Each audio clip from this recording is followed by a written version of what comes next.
So hey, I want to welcome you to the Wednesday night conversation. And so tonight I wanted to ask you a couple of questions. As you know, this past Sunday, we taught on serving the Lord with gladness. And so as you have your family gathered around or your spouse gathered around, we want to ask a couple of questions just for your discussion. And they'll be right in alignment with the points we made Sunday during the sermon. So the first question is this: when you look at your spiritual journey, would you say that you worship the Lord, or you're really treating the Lord like he should worship you? Take a moment and discuss that, as well as discussing how you can make sure that you worship the Lord.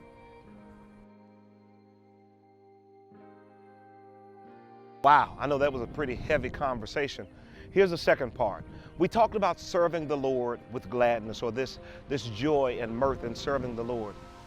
How can you make sure that you serve the Lord with gladness? Now, Sunday we talked about this appreciation for the opportunity.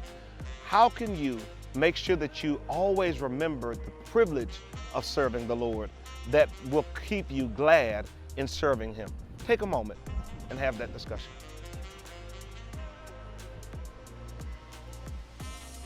Here's our third point. The third thing we talked about is how we come into the presence of the Lord. And we talked about how sometimes we can let the presence of other people kind of throw off our worship. I want you to think about moments where you've allowed that to happen, where people's attitudes or their behaviors or their responses kept you from serving the Lord the way you knew the Lord was calling you to serve him. And let's talk about how you can reset your heart to really pay more attention to God's commandments for your life than people's responses. Take a moment and have that discussion.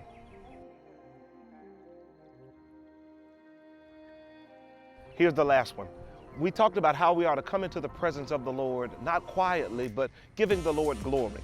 I want to encourage you to take a moment and consider how you can give the Lord glory in spaces where you see God move, or maybe how you've held back and what's caused you to withhold being vocal in your praise.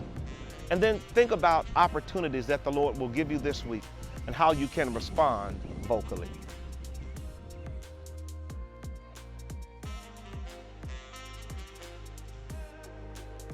Well, I hope this conversation has blessed you. Listen, I encourage you every day you live to serve the Lord with gladness, to make sure you're giving the Lord your best, that your heart is happy and your voice and your language as well as your speech reflects it. So I encourage you as you go throughout the course of this week to continue to serve the Lord with gladness. God bless you. Take care, and we look forward to seeing you Sunday morning.